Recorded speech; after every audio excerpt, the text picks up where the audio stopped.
Muy buenos días, muchas bendiciones. Te habla tu amiga Liz Enid Polanco, tu compañera de cada mañana en esta jornada en la que estamos a solas con Dios.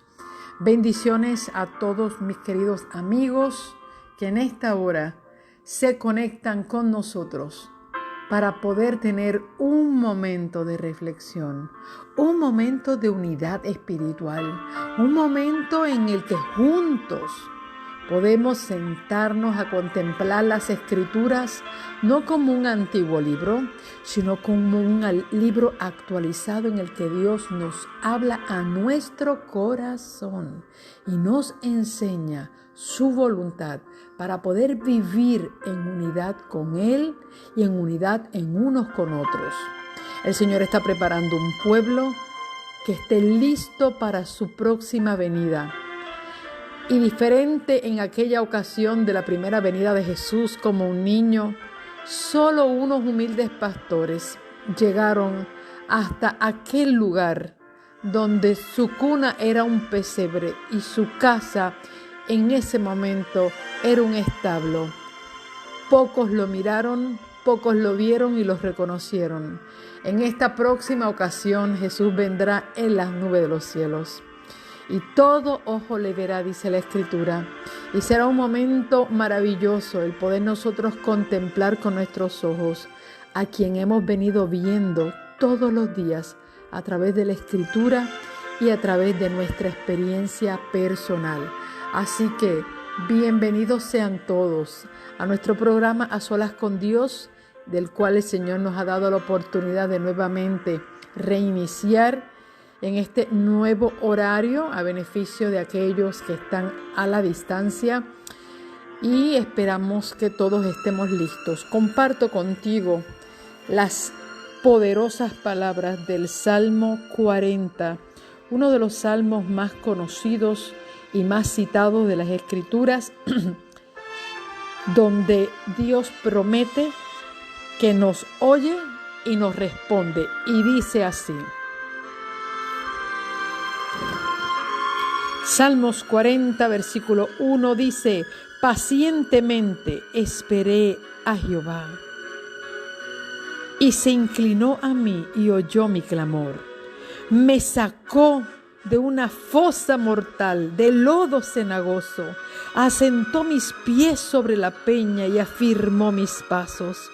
Puso en mi boca una canción nueva, alabanza a nuestro Dios. Muchos verán esto, lo venerarán y confiarán en el Señor. Feliz el hombre que pone en el Señor su confianza y no mira a los soberbios ni se desvía tras la mentira. Señor Dios mío, muchas son tus maravillas, tus designios en favor nuestro, no lo podemos contar. Quisiera hablar de ellos, pero no pueden ser enumerados. Sacrificio y presente no quisiste. Has abierto mis ojos, holocausto y expiación no has demandado. Entonces dije: aquí vengo, en el rollo del libro está escrito de mí. Dios mío, me deleito en hacer tu voluntad, y tu ley está en medio de mi corazón. Hoy comparto hasta el versículo 8 de Salmos 40. Mañana veremos 9 al 17. Que Dios pueda darnos la oportunidad de deleitarnos en hacer la voluntad de Dios, porque su santa ley está en medio de nuestro corazón. Que así sea. Que podamos sentir que nuestra vida está dirigida no por los impulsos de nuestro corazón, sino por la ley de Dios en nuestro corazón.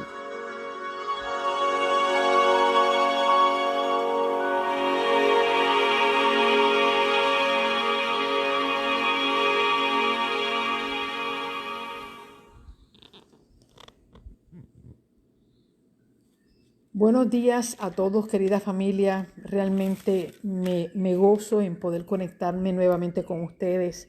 Ya, pues, aunque estoy continuando con el horario que tenía en los Estados Unidos, vamos a seguir con este horario porque ahora con los cambios de hora muchos tienen una hora más temprano y quisiéramos honrar a aquellos que tienen que madrugar mucho más que los que estamos en Puerto Rico.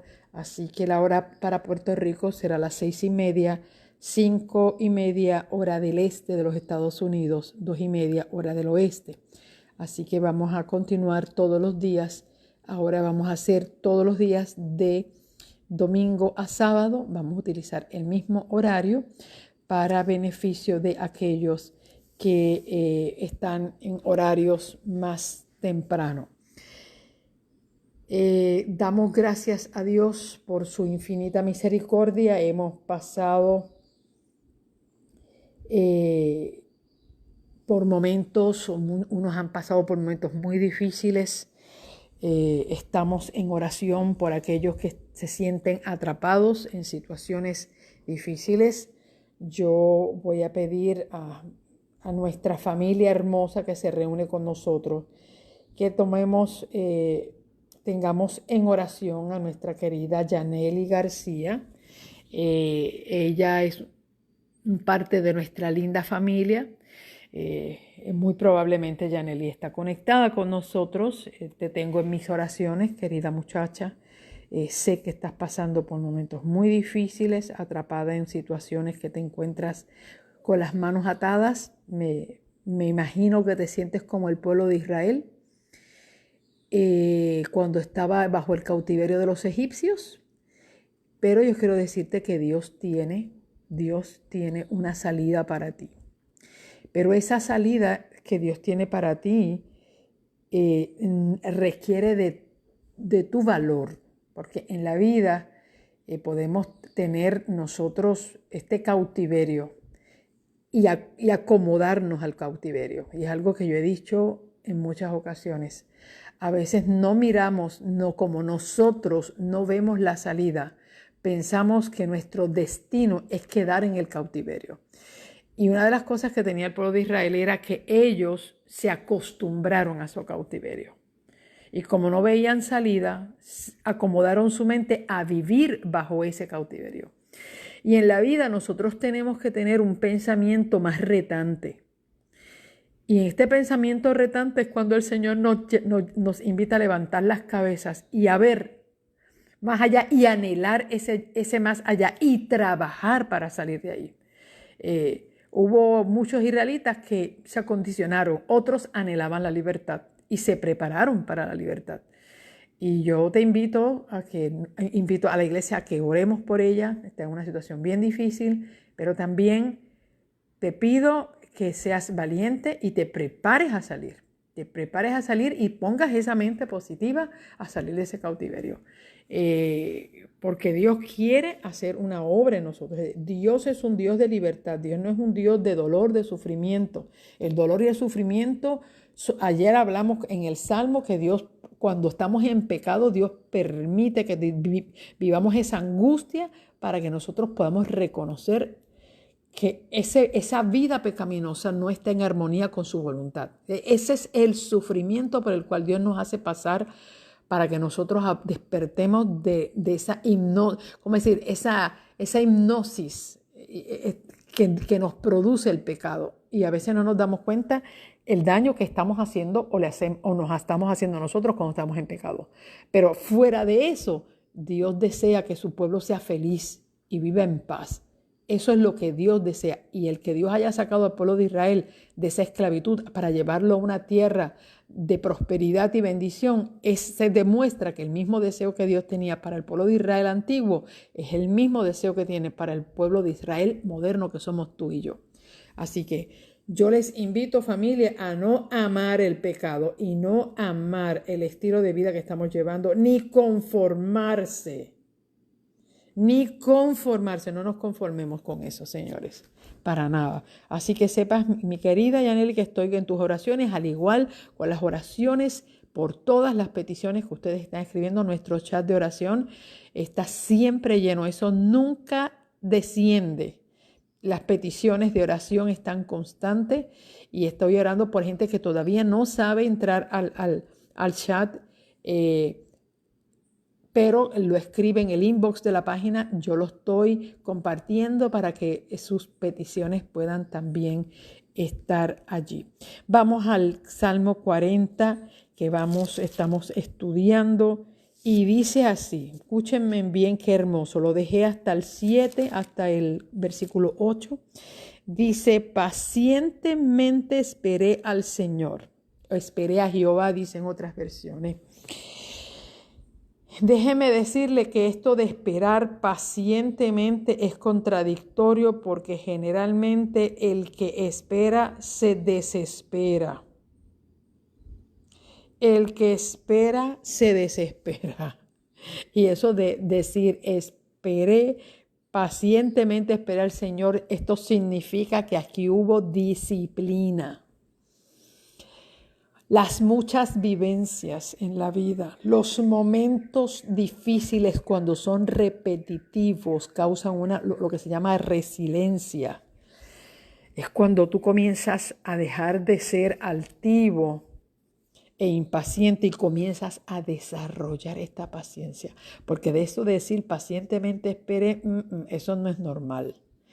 Aquí hubo disciplina, aquí hubo unas vivencias previas que ya las vimos en los 39 salmos anteriores, en la que David desarrolló esta paciencia y dijo, pacientemente esperé a Jehová y se inclinó a mí. Inclinarse sencillamente significa acercarse. Dios no mantuvo una distancia en medio de la prueba. Cuando dice se inclinó a mí, es como cuando alguien te dice, mira, te voy a decir algo y tú te inclinas y acercas tu oído y acercas tu cuerpo.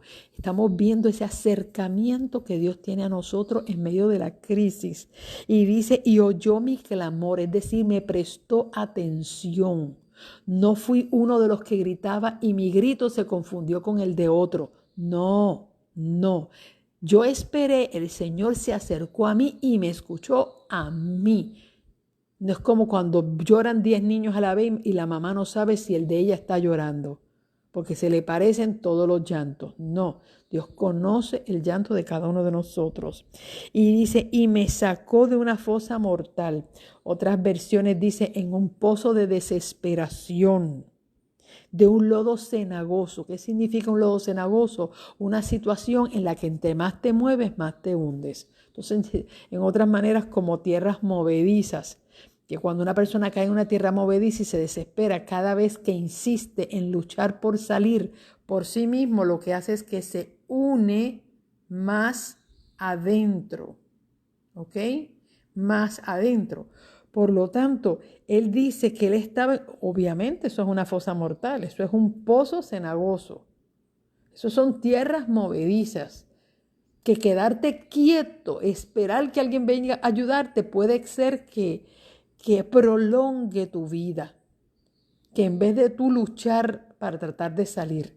Y dice aquí, cuando él me hace sacar, él me saca de esa situación en la que no me puedo librar. Y esto es lo que significa esa fosa mortal, lodo cenagoso. Es decir, estás atrapado en una situación que tú sabes que en ti no está la posibilidad. Cada vez que haces un esfuerzo para salir de ella, te va peor. Te va peor. Entonces dice, él asentó mis pies sobre una roca, es decir, te pone en un estado completamente opuesto al que estabas. Y esto es como, así es que Dios obra. Dios obra es que si tú estás frío, Él te lleva a lo caliente. Si tú estás en soledad, Él te lleva a la compañía. Si tú estás en tinieblas, Dios te lleva a la luz. Dios siempre te va a llevar al extremo opuesto en el que estás. Y dice aquí que él estaba antes en un lodo cenagoso. Ahora mira cómo juega en esta en esto de lo que es escribir poesía, porque esos son los salmos, son cánticos poéticos. En esa poesía pone cómo Dios lo saca de una fosa cenagosa y mortal a una roca firme. Es decir, lo lleva al estado opuesto. Asentó mis pies sobre la roca y afirmó mis pasos. Es decir, ahora mis pasos no son resbaladizos, ahora mis pasos son firmes. Dios te lleva a otro estado. Si estás en esclavitud, te lleva a libertad. ¿Ok?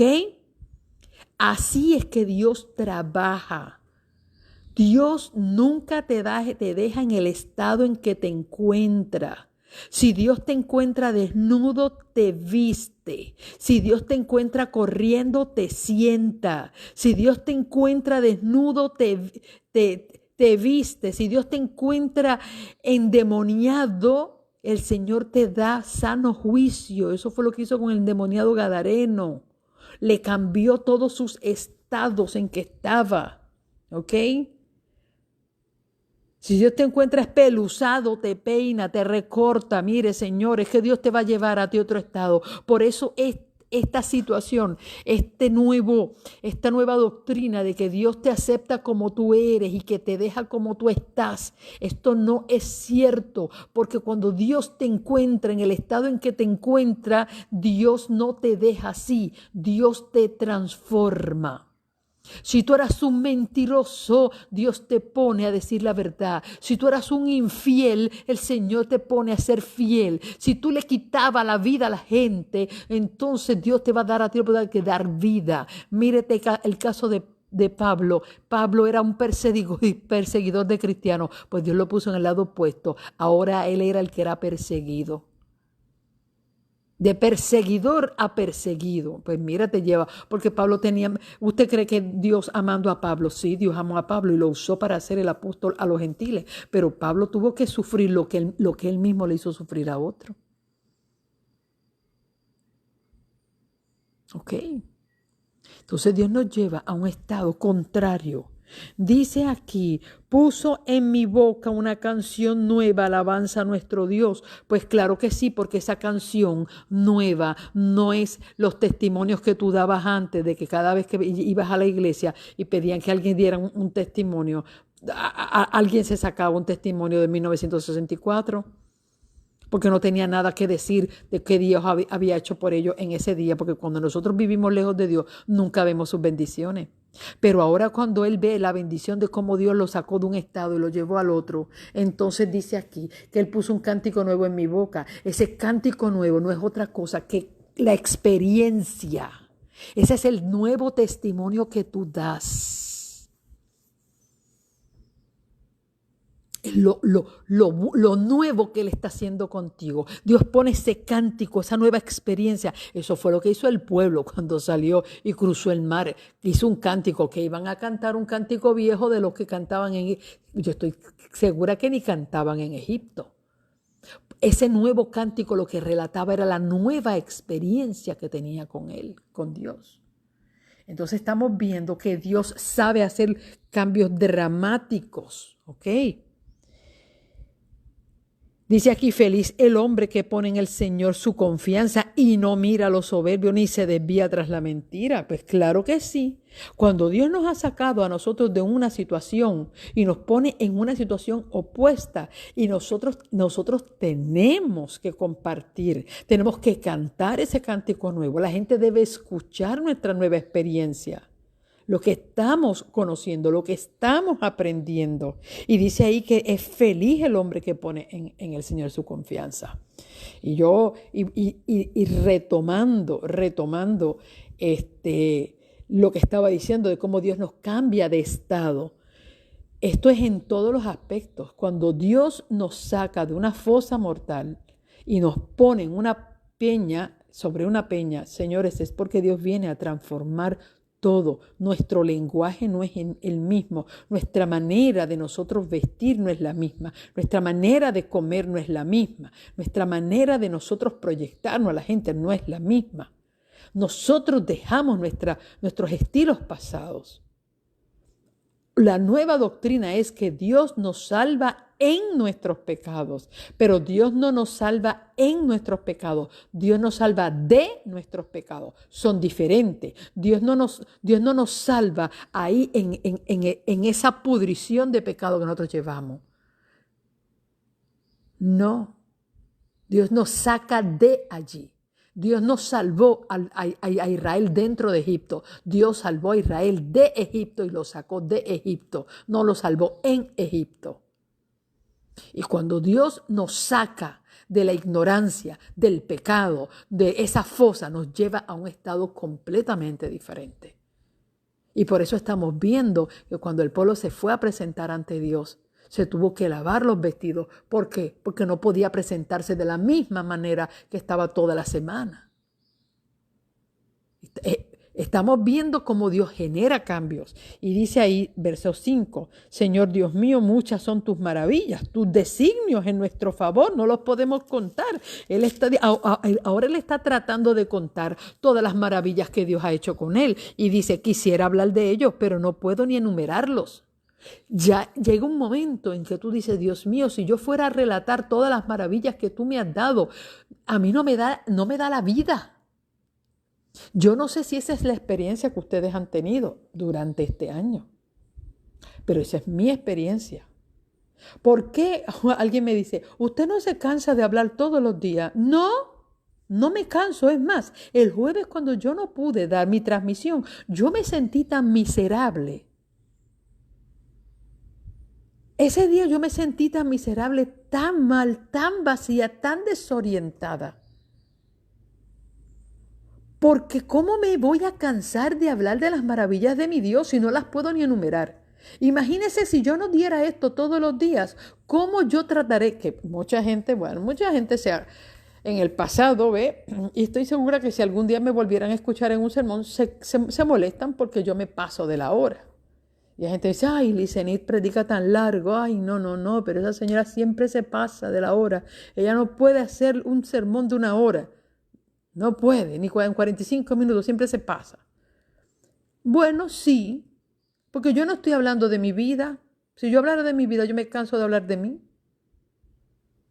Pero cuando yo hablo de Dios, ¿pero cómo me voy a callar? Si yo viviendo 1000 años, a mí no me dan los días de 1000 años para yo hablar de las maravillas de mi Dios, porque es que no se pueden contar.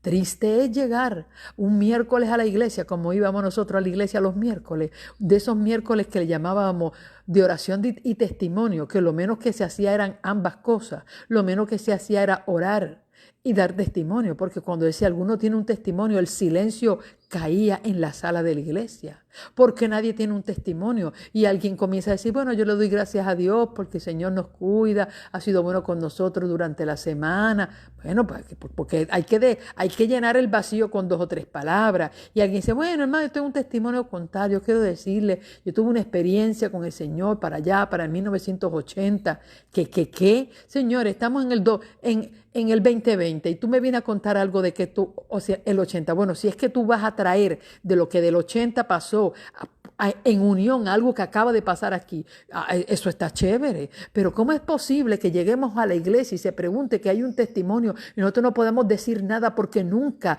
nos hicimos conscientes de lo que Dios hace por nosotros? Bueno, pues estamos locos nosotros. Pero nosotros estamos locos, somos ciegos o vivimos lejos de Dios.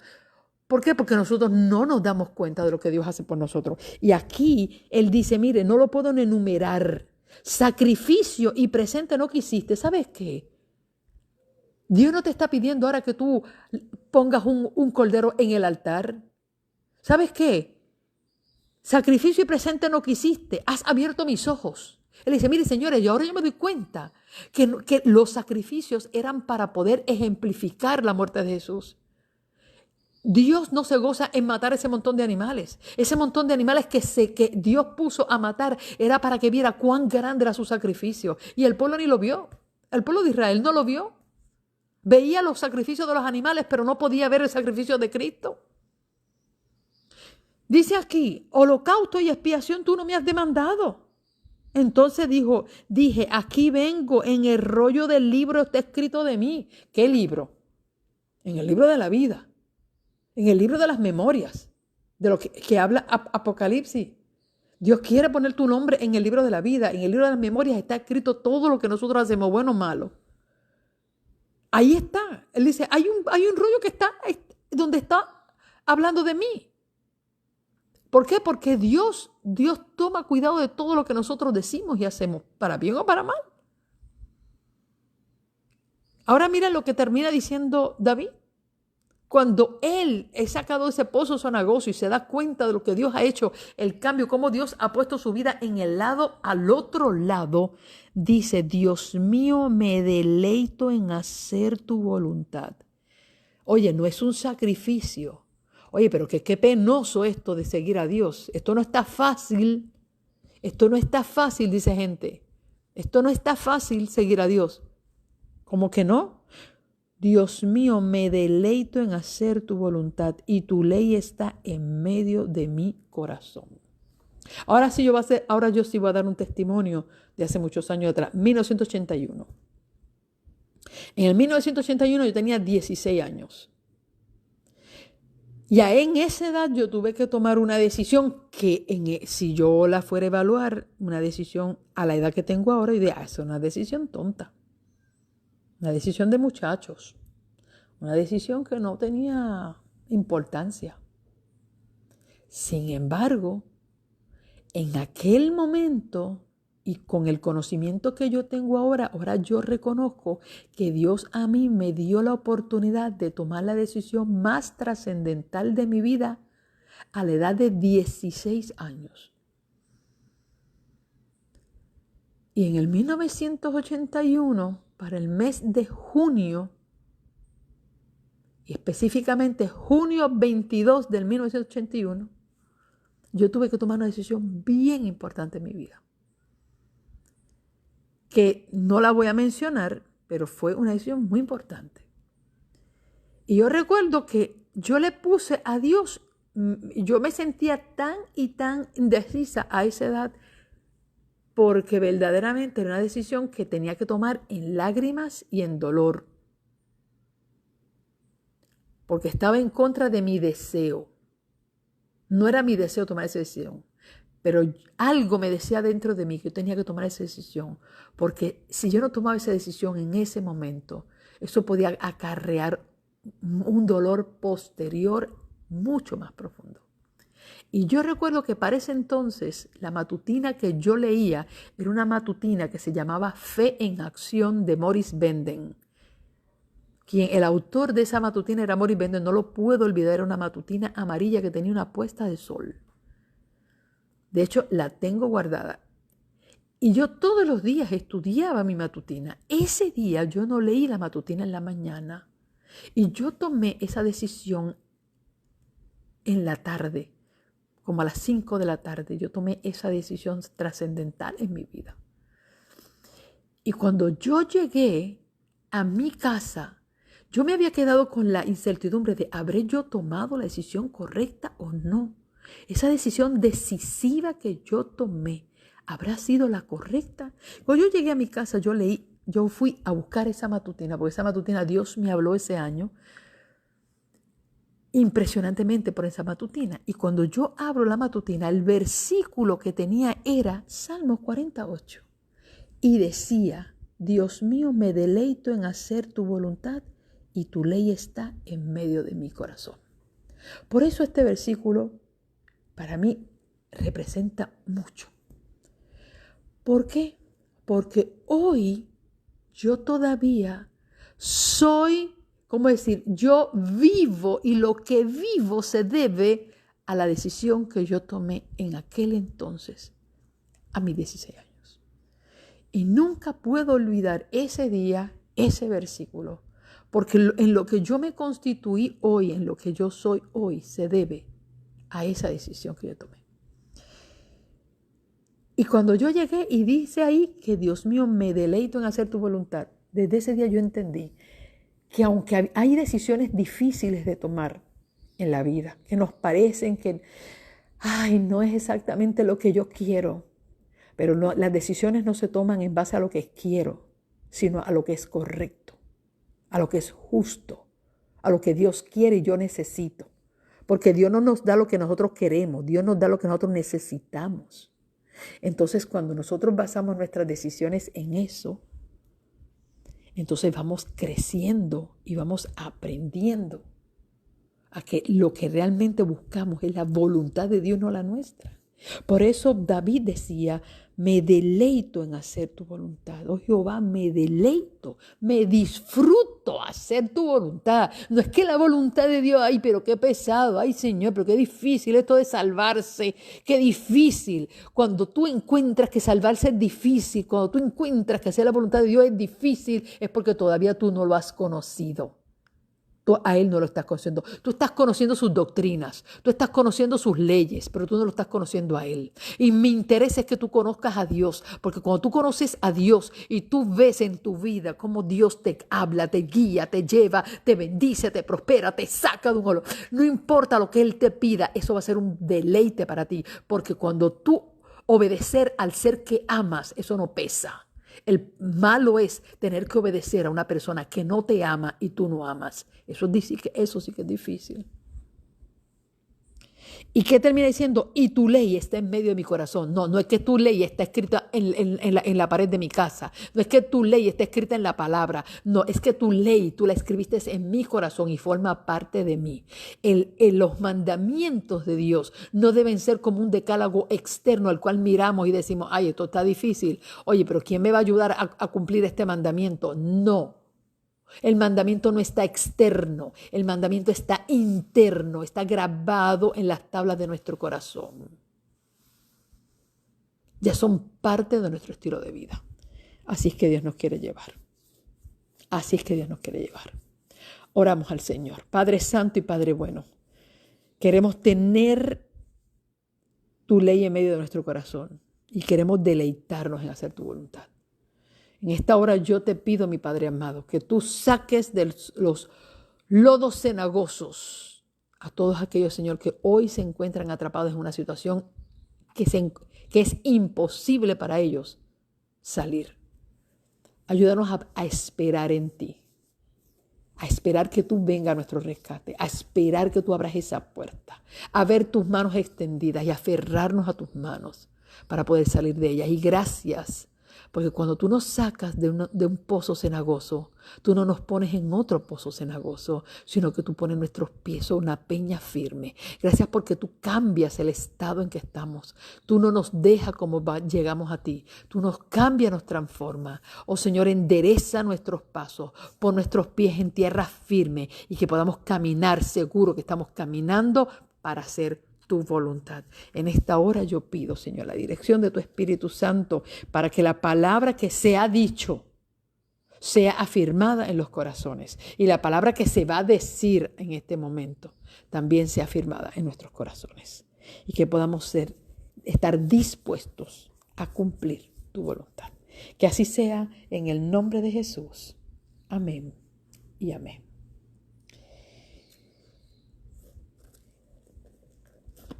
A todos aquellos que, verdad, quizás se conectan un poquito más tardecito, le invitamos a que escuche la primera parte de esta transmisión para que usted se lleve el pan completo. No tiene que llevarse medio pan. Cuando hay pan completo en la mesa, usted llévese el pan completo. Vamos hoy a Éxodo 20, que es un capítulo que vamos a estar desmenuzando poco a poco, porque aquí está escrito los 10 mandamientos. Capítulo 20 del 1 al 17 está escrito los mandamientos cuando Dios baja al monte Sinaí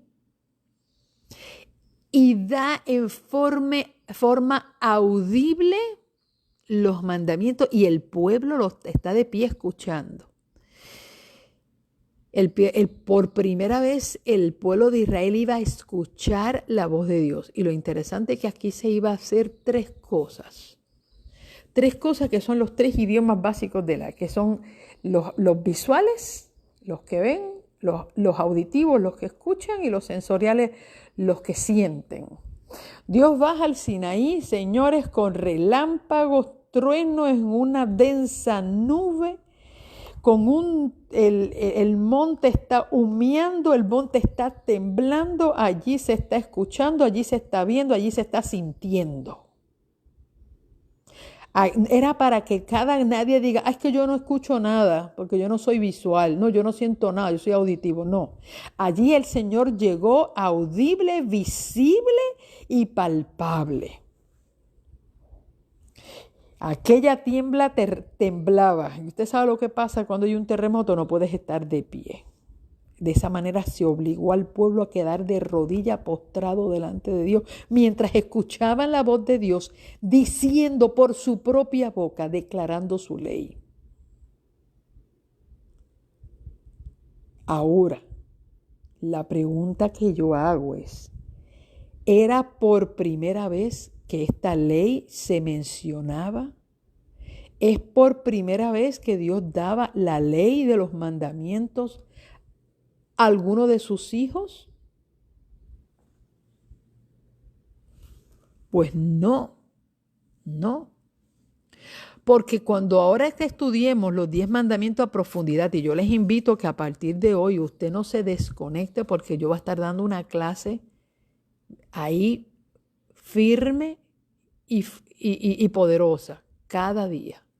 Yo voy a estar explicando, y toda pregunta que salga con respecto a los mandamientos, ahí lo vamos a explicar con calma. Yo no voy con prisa, yo voy con calma, lo que necesitamos entender y comprender este tema. La ley, la pregunta es, ¿la ley de Dios Dios nunca la había pronunciado? ¿O Dios sí la había dicho en forma anterior? Pues mire, si nosotros fuéramos, para que usted vea que los principios de la ley y las normas de la importancia de la ley existían mucho antes del Sinaí, podemos ver que, por ejemplo, tema que vamos a tocar posteriormente, ya lo habíamos visto en Génesis capítulo 2, que es parte de los mandamientos de Dios. Génesis capítulo 2, versículos del 1 al 3. Dios había establecido que el sábado iba a ser el día de reposo, porque Él lo instituyó con su propio ejemplo, no solamente imponiéndoselo, y de paso no era una imposición, era un regalo. Era un regalo. Cuando dice ahí, así quedaron acabados los cielos y la tierra y todo su ornamento, y acabó Dios en el día séptimo la obra que hizo y reposó el séptimo día de cuanto había hecho. Entonces Dios bendijo el día séptimo y lo santificó, porque en él reposó de lo que había hecho. Es decir, Dios guarda el sábado, que posteriormente forma parte del decálogo de los mandamientos de Dios. Es decir, esto se establece desde el Génesis. ¿Por qué se considera el pecado de Caín, el acto de Caín quitarle la vida a su hermano Abel, un acto de pecado? Bueno, no hay pecado si no hay ley. Si no hay una ley que dice que en una luz roja usted debe de detenerse y usted pasa una luz roja, nadie lo puede condenar por eso, porque no hay una ley que lo establezca. Lo que hace que exista el pecado o la infracción es que hay una ley previa que lo evita. Es decir, lo que no se prohíbe no es pecado o no es una infracción a la ley. Por lo tanto, cuando allí en el capítulo 4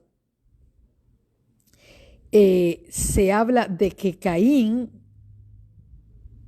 mató a Abel, y dice aquí, voy a ir al capítulo 4 de Génesis, donde dice: entonces el Señor le dijo a Caín, ¿por qué te has airado? ¿Por qué ha decaído tu rostro? Si haces lo bueno no serás acepto, pero si no obras el bien, el pecado está a la puerta deseando dominarte, pero tú debes dominarlo. Esto es una conversación que Dios tiene con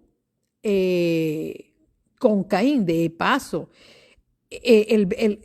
la historia comienza desde el versículo 1, pero yo lo llevo al 5, dice: pero no agradó no se agradó de Caín y de su ofrenda, y Caín se enojó en gran manera y decayó su semblante. Aquí esto comienza con una ira que él pudo haber controlado. Pero dice aquí que él no controló su ira. Y dice, si haces lo bueno no serás aceptado, pero si no obras el bien, el pecado está a la puerta. Dios le está diciendo a Caín, ¿sabe que el pecado está a la puerta? Dios dice que enojarte no es pecado. Es cuando el enojo se convierte en una acción. Y entonces dice aquí, pero Caín dijo a su hermano Abel, vamos al campo. Y cuando estuvieron en el campo, Caín atacó a su hermano y lo mató. Por lo tanto, el no matarás también formaba parte de esa ley. Por lo tanto, esta ley que estamos viendo que Dios le está dando al pueblo de Israel en el desierto, en el monte Sinaí, no era una ley nueva. No era una ley nueva, era una ley conocida. De paso, los mandamientos hablan acerca de no cometerás adulterio, es decir, no era el deseo de Dios que los hombres tuvieran más de una mujer. Sin embargo, ahí mismo en el capítulo 4 habla de un Lamec. Hay un Lamec que es descendiente de Caín y hay un Lamec que es descendiente de Set. Lamec, el descendiente de Set, es el papá de Noé. Pero Lamec, descendiente de Caín, dice, y Lamec, ¿dónde está? Ok, capítulo, verso 23, y dijo Lamec a sus dos esposas, Ada y Sila, oíd mi voz, mujeres de Lamec, escuchad, a un hombre maté porque me hirió y a un joven por golpearme. Si Caín será vengado 7 veces, Lamec lo será 70 veces 7. Es decir, Lamec se jactaba de haber cometido el mismo pecado de Caín, de haber matado a alguien, pero no, eso no era su único pecado. El otro pecado es que el primer, ¿cómo decir? Adúltero, o no era adulterio, más bien era que tenía más de una esposa, fue Lamec. El primer registro de tener más de una esposa fue Lamec, un descendiente de Caín. Estamos viendo que Lamec estaba consciente de que él estaba errado en lo que estaba haciendo, pero él se jactaba de decir, bueno, si Caín iba a ser vengado 7 veces, Lamec va a ser vengado 70 veces 7. Porque él estaba reconociendo, polígamo, gracias. Polígamo, el primer polígamo era Lamec, a lo menos dentro del registro bíblico. Estamos viendo que no había ignorancia. Lo que pasa es que la ley Dios la estableció desde el Edén, y Adán y Eva se la enseñaron a sus hijos y sus hijos a sus hijos. Que la siguieran era otra cosa, pero que tenían el conocimiento, sí. Ahora, de paso, mire lo que dice el libro de Génesis, capítulo 26, verso 5. Génesis 26, 5, para que usted vea que Abraham, antes que ese pueblo surgiera, que Dios le prometió a Abraham hacer de él una nación, en el capítulo 26, versículo 5, dice que fue cuando Dios le recarga a Isaac la promesa de una descendencia, la misma promesa que le había hecho a su padre Abraham, y dice, porque Abraham, 26:5 dice, porque Abraham oyó mi voz y guardó mi precepto, mis mandamientos, mis normas y mis leyes. Estamos en Génesis 26:5. Es decir, que Dios le había, como decir, recordado, le había confirmado a Abraham sus ¿qué? Sus preceptos, sus mandamientos, sus normas y sus leyes. No era de ignorancia. Es decir, la ley que está descendiendo al Sinaí no es nueva. Dios la había dado a su pueblo desde las naciones, desde las primeras naciones que surgieron en la tierra con Adán y Eva. Los antediluvianos conocían. ¿Por qué Dios destruye a los antediluvianos? Porque habían ido en contra de lo que Dios estableció en las leyes. Si no, Dios no tenía ninguna razón para destruir a los antediluvianos, si no había una ley que dijera que era pecado y que no era pecado. Cuando dice que la tierra se había corrompido y que a Dios le pesó haber creado el hombre, era en qué estado tan horrible había caído el mundo con respecto a las leyes de Dios. Sencillamente las habían olvidado y si las recordaban no las obedecían, igual que nosotros. Porque nosotros no podemos decir que nosotros no sabemos esto. Es decir, las leyes de Dios no comenzaron en la tierra. Las leyes de Dios comenzaron en el cielo. Porque cuando Lucifer se rebeló, se rebeló en contra de las leyes de Dios. Y por él ir por encima de las leyes de Dios, Dios los tuvo que expulsar porque no quiso obedecer más las leyes de Dios. Es decir, que la ley de Dios es el carácter mismo de Dios. El trono de Dios se sienta sobre sus leyes. Igual que todos los gobiernos, no existe gobierno sin leyes, porque ¿qué gobierno es aquel que no tiene nada? Aún los indios, mire, los indios de Puerto Rico, que eran los taínos, tenían sus leyes y habían castigo para quienes violaran las leyes de comunidad. Los astros, la naturaleza se rige por las leyes, porque hay 4 estaciones, porque hay una ley en el universo que rige que de aquí a aquí es la primavera, de aquí a aquí el verano, de aquí a aquí el otoño, de aquí a aquí es el invierno. Es decir, el movimiento, la rotación de la Tierra, el cambio de las estrellas, las estaciones, los días, los años, son regidos por leyes. ¿Cómo nosotros podemos pensar que tan ridículamente que Dios no tiene leyes y que Dios te va a permitir a ti hacer lo que te da la gana porque te ama? En una casa donde no hay ley, no hay orden.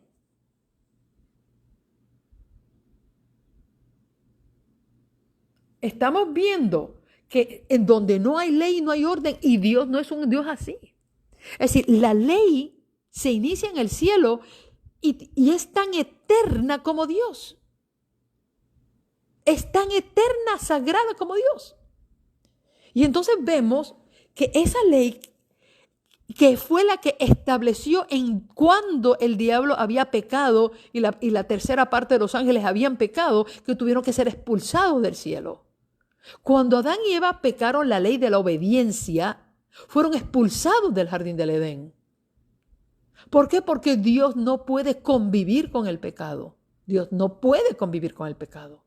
Dios nos saca del pecado, pero Dios no nos puede salvar en el pecado, porque Dios no convive con el pecado. Por eso saca a Lucifer y a los ángeles y saca a Adán y Eva de allí. Por eso destruye a los antediluvianos, porque la manera en que habían vivido estaba lejos de sus leyes y solamente salvó una familia. Eso es mucho decir. Que de una tierra llena de habitantes, solamente se salvara una familia. Que solamente una familia fuera fiel a la ley de Dios. Señores, estamos hablando de cosas serias. Entonces, Dios, para poder renovar un pueblo, lo tiene que sacar de Egipto. Lo saca de Egipto y lo va a llevar a donde está su presencia para renovar a un pueblo. Cuando Dios lleva al pueblo de Egipto, ya entendemos que no es que Dios le estaba dando una ley nueva. No, la misma que ha existido desde la eternidad hasta la eternidad. Aunque los mismos cristianos están, bueno, pues que el diablo, punto, que yo puedo decir, el diablo se rebeló contra la ley de Dios en el cielo y ahora se rebela contra la ley de Dios en la tierra y le ha hecho creer al hombre que Dios abolió la ley. Pues claro, porque de esa manera te tiene a ti, dizque en una religión, viviendo a la manera del diablo. Y el diablo dice, ay no, pero tú no te tienes que salir de la iglesia, quédate ahí en la iglesia, pero no guardes los mandamientos porque Dios los abolió. Dios resumió, es decir, Dios sustituyó la ley con 2 mandamientos. Ama a Dios y amate a tu prójimo. Y con esta mentira, porque Dios no abolió la ley, Dios la resumió en 2 y la vamos a explicar. Es decir, Dios resumió la ley en una palabra, amor, porque eso es la ley, amor. La ley no es para destruirnos, sino para salvarnos, para sacarnos de esta vida de pecado, porque la ley es un reflejo del carácter de Dios. Y cuando tú quieres tener el carácter de Dios en tu vida, la ley te está diciendo, esto está mal, sal de aquí, aléjate de lo que yo, no hagas lo otro. Porque eso es lo que no es. La ley es como una conductora que nos lleva a acercarnos a Dios. Y estamos viendo aquí que Dios comienza en esta ley, comienza diciendo, entonces Dios habló estas palabras y dijo, yo soy Jehová tu Dios que te saqué de la tierra de Egipto de casa de servidumbre. Muchas personas comienzan los 10 mandamientos en el versículo 3. No comienza en el versículo 3. Comienza en el versículo 2. Los mandamientos no son de los hombres, los mandamientos son de Dios. Y comienza ahí diciendo, yo soy Jehová tu Dios. Ese fue el nombre con el que Dios se le presentó a Moisés. Cuando Dios le dijo a Moisés, Moisés le dijo, Señor, ¿y con qué nombre te doy a conocer al pueblo? Le dijo, yo soy el que soy. Y así comienza Dios. Mire cómo Dios se introduce en el mismo monte donde se encontró con Moisés y con el mismo nombre con que se le dio a conocer a Moisés, Dios ahora se presenta a su pueblo. Y Dios no comienza diciendo, no tendrá Dios ajeno. No, Señor, por ahí no se comienza. Se comienza diciendo, Él se presenta. Dios se presenta ante el pueblo con el mismo nombre que Moisés lo dio a conocer. Y le dijo, yo soy Jehová, tu Dios. No yo soy cualquiera, yo soy uno de esos dioses. No, yo soy Jehová, tu Dios, el que te sacó de Egipto de casa de servidumbre. Y le está haciendo claro que no solamente es tu Dios, sino yo soy el que te sacó, el que te liberó, el que te acaba de romper las cadenas, el que te hizo cruzar por el mar, el que te dio comida en el desierto, el que hizo brotar de una roca agua. Ese soy yo. Aquí comienzan los mandamientos. Los mandamientos no son de los hombres. Los mandamientos no son de los adventistas, ¿ok? Los mandamientos no son de los judíos. No, ni es de los judíos ni de los adventistas. Los mandamientos son de Dios. Y Él comienza a presentarse como yo soy el autor. Yo soy el autor de la ley. Y comienza ahí. Yo soy Jehová, tu Dios, que te saqué de Egipto de casa de servidumbre. Y ahí comienza diciendo la palabra no. No tendrás dioses ajenos delante de mí. Estaba leyendo recientemente que ahora los países se están poniendo de acuerdo con los psicólogos para eliminar la palabra no. Porque dicen que la palabra no es una palabra negativa que trae respuestas negativas en la conducta humana. A este punto vamos, señores. A este punto vamos. Cómo el diablo juega detrás de la psicología para erradicar palabras claves en el vocabulario de Dios. Y estaba leyendo esto de cómo ahora, para que los padres nunca utilicen la palabra no a la hora de reprender a sus hijos. Porque ahora todo tiene que ser sí. Por eso tenemos esta generación que no sabe ni qué vive, ni quién, ni qué es. Ahora tenemos una generación que ahora no saben. Ahora tenemos los pansensuales, porque los pansexuales no saben todavía lo que son. Ellos están por definirse. Ellos lo mismo, una cosa que otra. ¿Por qué? Porque ahora tú no le puedes decir no a nada.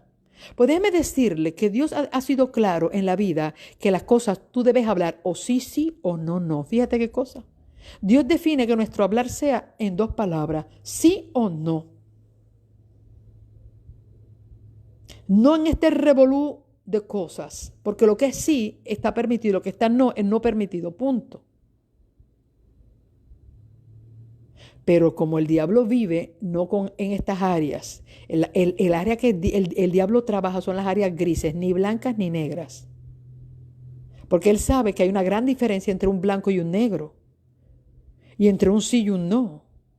Entonces, él trabaja con un tal vez, puede ser, déjame pensarlo, voy a ver, puede ser. El diablo siempre trabaja con áreas grises, en áreas dudosas, porque la duda es que no estoy segura si es cierto o es falso. Porque esa es el área en la que trabaja el diablo, en la duda. En esas áreas grises, ahí es donde él se lleva enredado a todo el mundo, al creyente y al no creyente. Porque la duda es lo primero que el diablo puso en el corazón de los ángeles en el cielo. Puso la duda para que dudaran del amor y la credibilidad de Dios. Y al lograrlo, se lo llevó. El diablo puso la duda en el corazón de Eva si era verdad que Dios le había negado la oportunidad de ser como los dioses. Y le puso la duda, mas sabe Dios que el día que ellos comieran, vuestros ojos serán abiertos y seréis como Dios. Y dice, espérate, entonces Dios no me dijo toda la verdad. Así que le sembró la duda en el corazón de Eva y ahí va. Comió la fruta. Y así trabaja el diablo, con esas áreas grises de la duda. Y ahorita se va a legislar que está prohibido decir la palabra no. Óyeme, pero ¿a dónde vamos? ¿Hasta dónde va a llegar el diablo con esto? Hasta donde él quiera llegar. Ahora la pregunta es, ¿tú te vas a montar en el tren del diablo? Porque Dios, fíjese que Dios comienza después que establece quién es Él y de dónde viene su ley. Él establece, la primera palabra que establece es no. No. No tendrás otros dioses fuera de mí. Otras versiones dicen, no tendrás dioses ajenos delante de mí. Es decir, no quiero otro Dios. Yo soy tu Dios y no admito otro Dios. Y ese otro Dios es un Dios falso, porque el único Dios soberano es Dios. El único Dios existente es Dios. Los demás son dioses creados por el hombre. Y estamos viendo aquí cómo Dios establece que la primera palabra establece es un no. Porque un no es un no. La locura de la vida es cuando comenzamos a quitar esos no. Y esos no puede decir tal vez, puede ser, quizás. Esas son palabras dubitativas. En la literatura española se llaman palabras dubitativas, en la que se crean dudas. No hay una seguridad. Y así vivimos. Nosotros tenemos una religión llena de duda y de poca fe, porque nosotros no tenemos claramente establecido cuáles son los no y los sí de Dios. Y lo primero que Dios establece es que Él es el único Dios. Y en este establecimiento de que Dios es Dios, yo no voy a entrar hoy en el segundo, en el versículo 4, donde dice, no te harás imagen. No, porque no te harás imagen es otra dimensión. Cuando dices, no tendrás dioses ajenos, nosotros rápidamente pensamos en algún ídolo, en alguna estatua de algún ídolo. No, eso está incluido en el segundo mandamiento de no te harás imagen. En este Dios es todo. ¿Qué es un Dios? Todo lo que tú pones primero que Dios. A todo lo que tú le das la importancia, a todo lo que tú le das el crédito, a todo lo que tú pones delante de Él. Y no necesariamente son estatuitas o crucifijos. Cualquier cosa a lo que tú le das prioridad, si tu prioridad es tu trabajo, ese es tu Dios. Si la prioridad es tu casa, ese es tu Dios. Si tu prioridad, lo que te mueve en la vida es hacer dinero, porque eso es lo que tú quieres, hacer dinero, porque tú te volviste, quieres ser millonario, no importa el trabajo que tú seas, incluso tú puedes hacer hasta predicador, tú puedes ser evangelista, tú puedes ser pastor, tú puedes ser sacerdote, tú puedes lo que sea, pero tú ese trabajo, por lo que tú corres por detrás del dinero, ese es tu Dios. Dios no es tu Dios, ese es tu Dios. ¿Cuál es tu prioridad? Tu esposo. Tú quieres que tu esposo sea feliz y que tú vas a hacer todo lo que él te pida, ese es tu Dios. Tu esposa. Todo lo que diga tu esposa, sí señora, como usted diga, porque usted quiere que esa señora, esa mujer esté feliz contigo y te dé todo el cariñito que tú quieres, pero para que tú recibas todo el cariñito que ella puede darte, tú tienes que complacerle todos sus caprichos y ahí ese es tu afán, que esa mujer sea feliz. Ese es tu Dios. Es decir, ¿qué es lo que te lleva de cabeza? Tus hijos. Por tus hijos tú sufres, vives, respiras. Ay, tú te preocupas por cada detalle de su vida y si algo le pasa al otro lado del mundo, el mundo tuyo se cae. Y si tus hijos mañana deciden perderse, tú le vas a decir a Dios, Señor, pues si mis hijos no se salvan, yo tampoco. Porque ¿para qué yo quiero estar en el cielo sin mis hijos? Pues ese es tu Dios. Tus hijos son tu Dios. Así mismo pensó la esposa de Lot, que para qué ella quería huir al monte si allá se había quedado parte de su familia y sus hijas y su yerno se habían quedado allí, para que ella quería huir. Allí estaban sus cosas.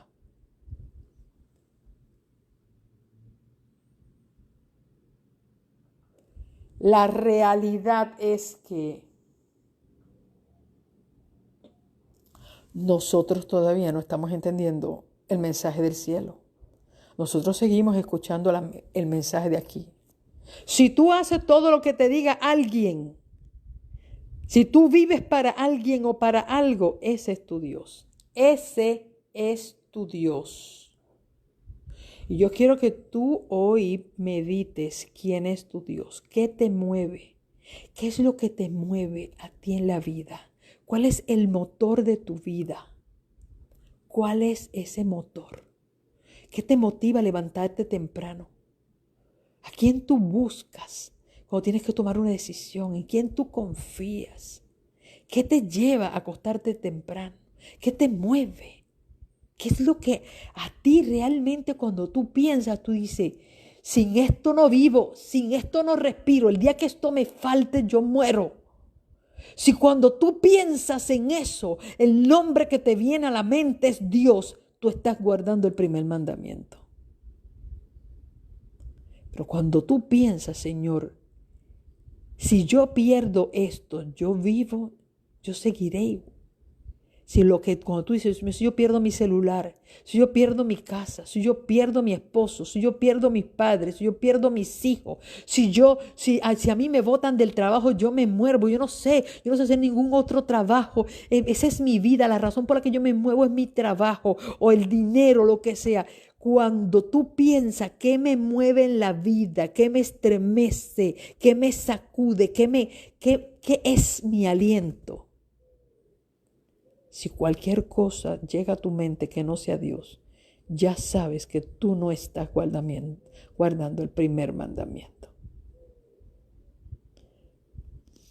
Porque cuando Jesús le preguntaron, Señor, ¿y cuál de todos los mandamientos? Porque estaban claros los fariseos que la ley estaba establecida. Y cuando le preguntan a Dios, Señor, de todos los mandamientos, ¿cuál es el más importante? Mira qué clase de sabiduría Dios se saca. Amarás al Señor tu Dios con todo tu corazón, con toda tu mente, con toda tu alma, con toda tu fuerza. ¿De qué estaba hablando? De los primeros 4 mandamientos que tienen que ver con Dios, nuestra relación con Dios. Y después dice, y a tu prójimo como a ti mismo. Bueno, pues está hablando de la segunda tabla de los mandamientos, que habla de los mandamientos que tienen que ver con nuestro prójimo, desde el 5.º mandamiento que comienza diciendo, honra a tu padre y a tu madre, no matarás, no cometerás adulterio, no adulterarás, no hablarás falso testimonio contra tu prójimo, no codiciarás. Estamos hablando de los mandamientos que tienen que ver con el prójimo, y los primeros 4 mandamientos tienen que ver con Dios. No tendrás dioses ajenos, no te harás imagen, no tomarás el nombre de Jehová, de tu Dios en vano, y guardarás el día de reposo. Esos son los 4 mandamientos que tienen que ver con mi relación con Dios, y los otros 6 mandamientos de mi relación con mi prójimo. Pero mira qué inteligente Dios, que Cuando Dios dice, amarás al Señor tu Dios con todo tu corazón, con toda tu alma, con toda tu mente, con toda tu fuerza y a tu prójimo como a ti mismo. ¿Qué estaba él? Es que estaba destruyendo los mandamientos. ¿Qué estaba diciendo él? Que todos los mandamientos eran importantes, que no había uno más importante que el otro. Resumió la ley de 10 mandamientos a 2, porque habían 2 tablas de la ley, una con los mandamientos que tenían que ver con Dios y otra con los mandamientos que tenían que ver con los hombres. Dios no estaba invalidando la ley, Dios estaba resaltando la ley. Y no solamente la estaba resaltando, la estaba afirmando de que no había mandamientos más, unos más que otros menos. Todos los mandamientos eran importantes. Eso era lo que estaba haciendo Dios cuando le preguntaron cuál de todos los mandamientos es más importante.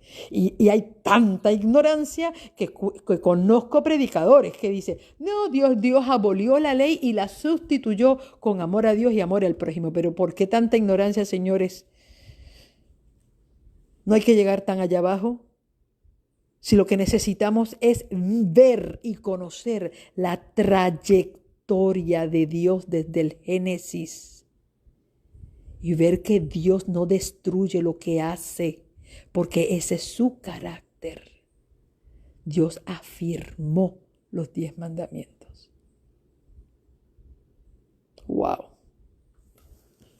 Que si nosotros tenemos mucho que aprender, sí, y lo vamos a aprender, y lo vamos a aprender bien, que esto es lo importante, lo vamos a aprender bien, y lo vamos a aprender para la gloria de su nombre. Porque Dios le estaba dando al pueblo de Israel en esta ocasión, ya no era una ley hablada que iba a ser pasada de generación en generación. Ahora una ley escrita, porque Dios se dio cuenta que nosotros los seres humanos somos muy buenos para olvidar. Por lo tanto, la ley ahora no iba a ser hablada, iba a ser escrita. Y a medida, por eso ahora yo digo que Dios le iba a hablar a los auditivos, a los visuales y a los sensoriales. Porque cuando Dios hablaba, que los auditivos lo estaban escuchando, cuando Dios decía, no tendrás dioses ajenos delante de mí, a medida que lo pronunciaba por la boca, lo escribía con su dedo sobre las tablas, estaba escrita en las tablas de la ley. Mientras él lo iba diciendo, lo iba escribiendo, para que no solamente se viera, sino que se leyera y que va a dar grabada en algo eterno. Porque Dios lo puso, porque no lo escribió sobre el monte, porque sabe que sobre el monte en algún momento se podía caer, el viento lo podía llevar. No lo escribió sobre la arena, porque sabe que el agua se la va a llevar. No la escribió en las hojas de los árboles, porque sabe que se van a caer las hojas de los árboles. La escribió en piedra que representa eternidad. Pero no en cualquier piedra, eso lo vamos a ver después. No en cualquier piedra. En piedra del cielo, que eso es para colmo. Así que hoy yo quiero quedar claro que Dios no le estaba dando la ley para los hebreos, se la dio a los hebreos para que ellos fueran los custodios de esta ley a todas las naciones. Dios había elegido la nación hebrea para que ellos pudieran transportar y dar a conocer la ley de Dios al mundo, pero no era para ellos, se la dio a ellos y de ellos al mundo. Ese era el propósito de Dios. Pero a la hora de interpretar las escrituras a nuestra manera, pues mucha gente dice, no, que Dios, eso es una ley que Dios se lo dio a los judíos, como si los judíos fueran los únicos que Dios necesitaba que vivieran sin pecar. No, los hebreos no era un pueblo que Dios dijo, bueno, yo voy a hacer una selección que esté en mi único pueblo. No, ellos iban a hacer esa luz al mundo. Ellos iban a iluminar, Dios se iba a manifestar a través de ellos para que ellos fueran esa luz al mundo y dieran a conocer las virtudes de Dios que nos sacó de las tinieblas a la luz admirable. De eso es que hablamos. Por eso esta ley comienza diciendo, yo soy Jehová, que te saqué de la casa de servidumbre. No tendrás otros dioses delante de mí. Y el propósito de Dios es que no solamente ellos, ni tú ni yo tengamos otros dioses. Y yo necesito que nosotros evaluemos en el día de hoy si verdaderamente Dios es el centro de nuestra vida o qué es el centro de nuestra vida. Si Dios no es lo que no nos mueve a hacer lo correcto, si Dios no es el motor de tu vida, de tu corazón, si Dios no es el centro de tu amor, tú y yo estamos en un problema, estamos en un peligro. Porque Dios debe ser de quien vivimos eternamente enamorados. Porque bien lo dijo Él cuando lo resumió y dijo, amarás al Señor tu Dios con todo tu corazón, esos son tus sentimientos y emociones, con toda tu mente, esos son tus pensamientos, con toda tu alma, esa es tu voluntad, con todas tus fuerzas, ese es con tu trabajo. A Dios lo amamos con todo, no con algo, no con parte, con todos nuestros 4 lados de la vida. Y como dice ese cántico, mi pensamiento eres tú, Señor.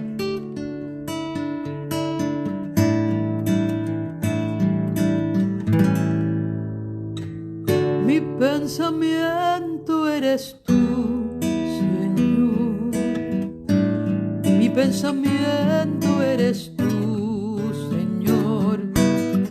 Mi pensamiento eres tú, Señor. Mi pensamiento eres tú. Porque tú me has dado la vida, porque tú me has dado el existir, porque tú me has dado cariño, me has dado amor, porque tú me has dado la vida, porque tú me has dado el existir, porque tú me has dado cariño, me has dado amor. Mi pensamiento eres tú, Señor. Mi pensamiento eres tú, Señor. Mi pensamiento eres tú, Señor. Mi pensamiento eres tú. Ahora dilo conmigo. Porque tú me has dado la vida, porque tú me has dado el existir, porque tú me has dado cariño, me has dado amor, porque tú me has dado la vida, porque tú me has dado el existir, porque tú me has dado cariño, me has dado amor.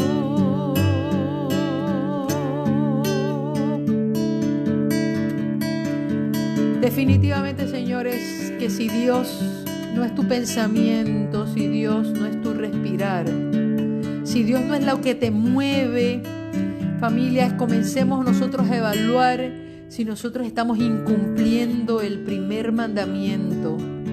Jesús te quiere decir hoy, yo soy Jehová. Yo soy Jehová tu Dios, que te saqué de casa de servidumbre. Si el Señor te está sacando o te ha sacado de muchas dificultades, de muchas situaciones difíciles, este es el momento para tú decirle al Señor, Señor, yo quiero que tú seas el centro de mi vida. Yo quiero que tú seas mi respirar.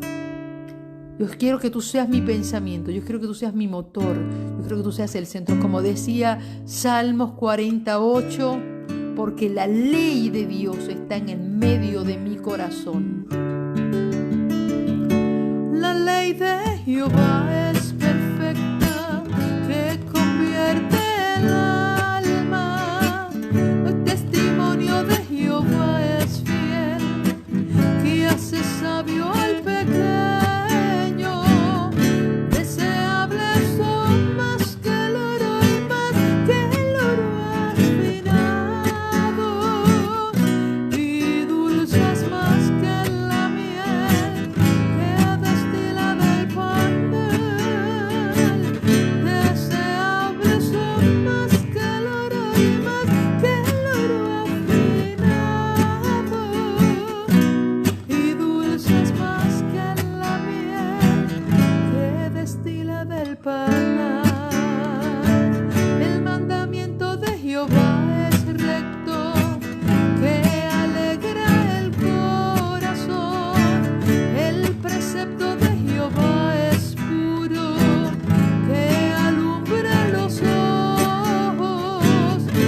es más que la miel que destila del pana.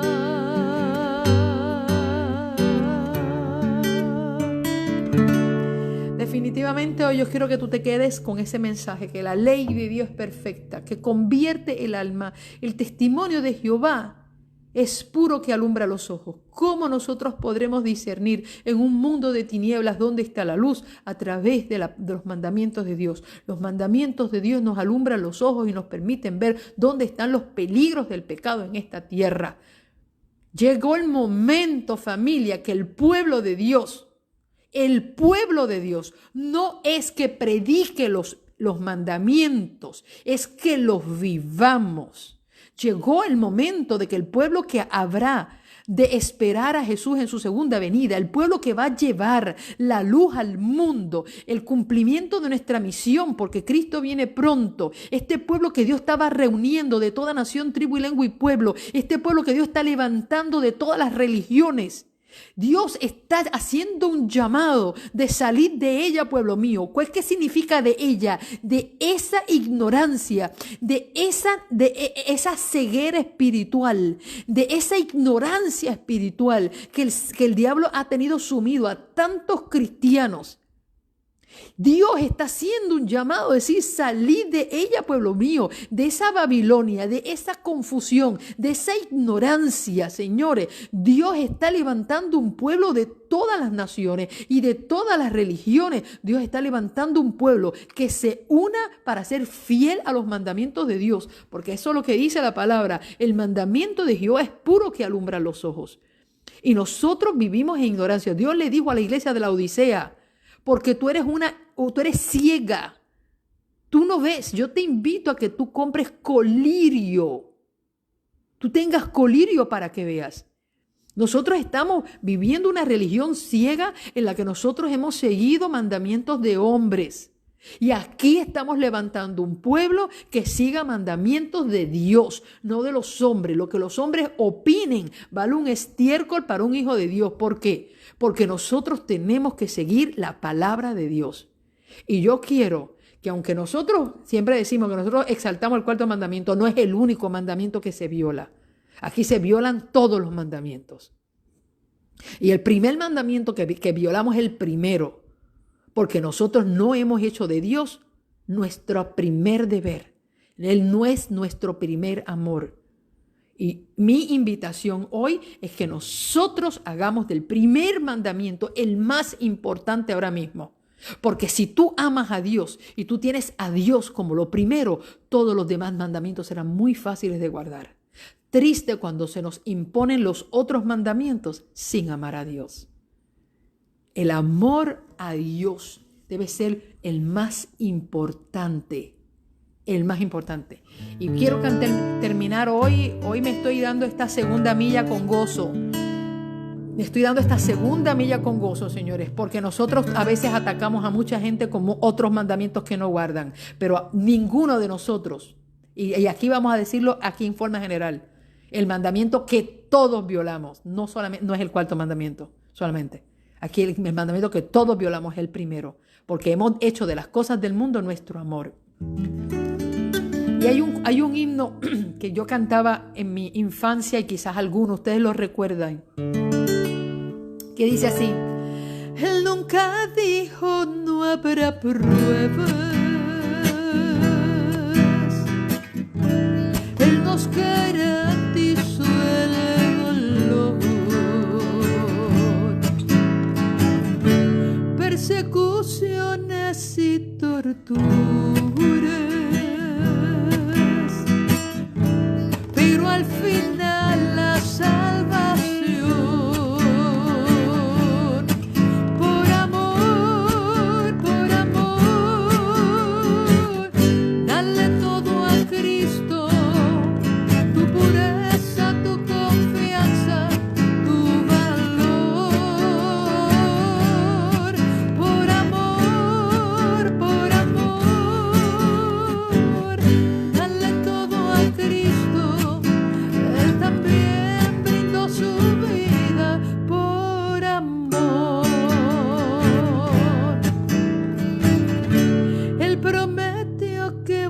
mediodía,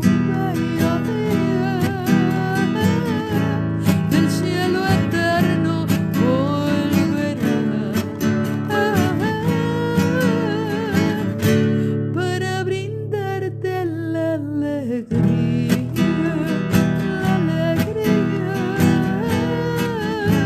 que para siempre gozarás. Y decimos: por amor, dale todo a Cristo, tu pureza, tu confianza, tu valor. Por amor, dale todo a Cristo, el que bien brindó su vida por amor. Por amor,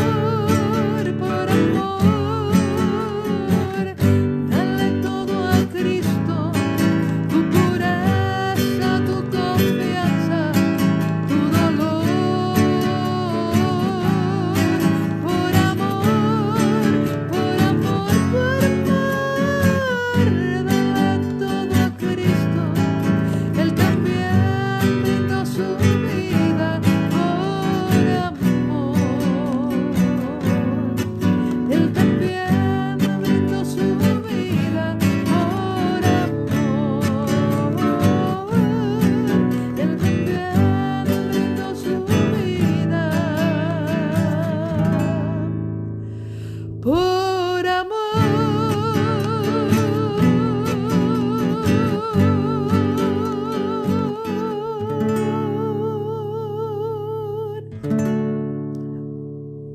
La única razón que Dios va a aceptar por la cual tú cumplas los mandamientos es porque lo amas.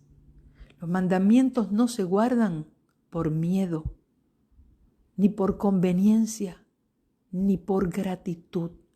Los mandamientos se guardan por amor. Por eso Jesús dijo: si me amas, guarden mis mandamientos.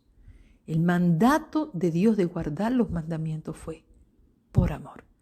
Que así sea. Dios te bendiga. Oramos en el nombre del Señor.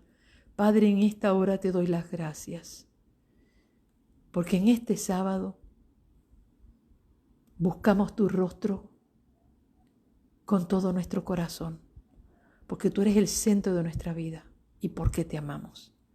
Porque quien nos levanta temprano para encontrarnos contigo eres tú. Porque tu amor por nosotros es tan infinito que tú no esperas que nosotros lleguemos voluntariamente. Tú nos tocas y nos levantas. Y gracias, bendito sea aquel hombre y aquella mujer que escucha la voz tuya cada mañana para levantarse a buscar tu rostro. Oh Señor, ayúdanos a guardar este primer mandamiento, a que tú seas el centro de nuestra vida.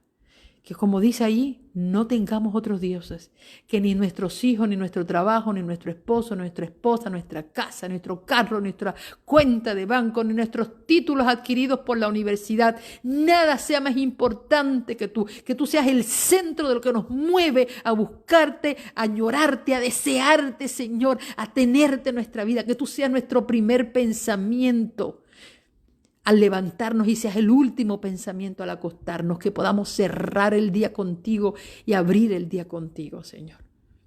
Llévanos a tener una experiencia gloriosa, firme contigo, Padre Santo. Entrego a cada uno de mis hermanos, los que están escuchando esta transmisión ahora, los que lo van a escuchar posteriormente. Señor, ayúdanos a poder ser tocados por tu palabra y estremecido por tu verdad, porque queremos ser parte del pueblo que esté de pie, recibiéndote en gloria. No queremos de los que digan: caed sobre nosotros, y escondernos del rostro de aquel que viene en las nubes de los cielos. Tampoco queremos ser de aquellos que tú digas, que tú vas a decir: no te conozco, no te conozco. Oh Señor, queremos ser de aquellos que tú digas: venid benditos de mi Padre, heredad el reino preparado desde la fundación del mundo para ustedes. Ayúdanos a ser de ese de ese pueblo. Y para hacerlo, Señor, tenemos que ser fieles a tus mandamientos. Gracias, Padre, porque tu palabra es viva y eficaz y es poderosa y no se vuelve atrás vacía. En el nombre de Jesús, cerramos esta transmisión. Amén y amén. Gracias, familia, por estar conmigo esta mañana. Quiero decirles que hoy estamos promoviendo la Convención de Guerreros de Fe. Es una transmisión que todos pueden entrar, hombres y mujeres pueden entrar. El link para entrar lo compartí anoche para aquellos que quieran entrar. El tema es Guerreras de Oración. Es de la conferencia de Georgia. Ellos me invitaron a que fuera la oradora. No se está transmitiendo a través de Facebook, pero es muy sencillo. Usted sencillamente hace clic en el link o presiona el link que yo voy a estar subiendo hoy. La transmisión comienza a las 9 de la mañana. La convención comienza desde las 9 de la mañana hasta la tarde. Yo voy a estar predicando en la mañana y va a estar predicando en la tarde, pero también tienen otra programación. Van a haber consejos, van a haber otras cositas, así que todos los que quieran conectarse están libres debido a esa conexión que voy a estar transmitiendo. No voy a estar haciendo una transmisión del sábado desde nuestra casa, que con mucho gusto y estoy dispuesta y disponible también, pero queremos que ustedes se puedan conectar con la transmisión del programa que se está dando para Guerreros de Oración. Así que voy a estar subiendo nuevamente el link para que ustedes puedan entrar desde las 9 de la mañana, hora del este de los Estados Unidos. Sería 10 de la mañana, hora de Puerto Rico, y así sucesivamente en los diferentes horarios. Así que les invito a que ustedes puedan participar. Dios les bendiga a todos, que tengan todos un feliz sábado y nos estamos conectando posterior. Dios les bendiga.